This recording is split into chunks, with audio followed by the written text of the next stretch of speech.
Venue পাওয়াটা আমাদের জন্য খুব টাফ ছিল। আমরা কয়েকটা জায়গায় নক করেও ভেন্যু পাইনি এবং ফাইনালি আমরা এখানে পেয়েছি এবং এখানেই আপনাদেরকে আমন্ত্রণ জানিয়েছি। Working as an event consultant and illusionist from Spark Event Management. এর আগে আরো দু একটা কথা আসলে বলে নেওয়া দরকার about the spark Event management.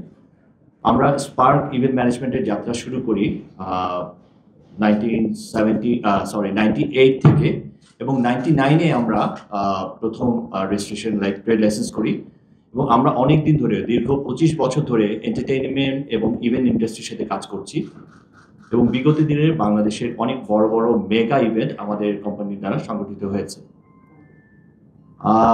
প্রথমে আমি মূল প্রেস কনফারেন্সে যাওয়ার আগে আমরা একটা প্রেস নোট আপনাদেরকে আগে দিয়ে দিয়েছি, এখানে বিস্তারিত সব দেয়া আছে, সবকিছু আমরা উল্লেখ করেছি।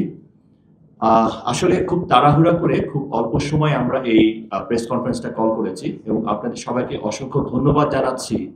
আপনারা অনেক কষ্ট করে স্বল্প সময়ের মধ্যে মোটামুটি প্রেস এবং মিডিয়া সবাই আজকে এসেছেন। আর অপ্রাসঙ্গিক কথা যদি বলতেই হয় তাহলে আসলে যেহেতু খুব স্বল্প সময় প্রেস কনফারেন্সটা আমরা অর্গানাইজ করেছি, ভেন্যু পাওয়াটা আমাদের জন্য খুব টাফ ছিল। আমরা কয়েকটা জায়গায় নক করেও ভেন্যু পাইনি এবং ফাইনালি আমরা এখানে পেয়েছি এবং এখানেই আপনাদেরকে আমন্ত্রণ জানিয়েছি।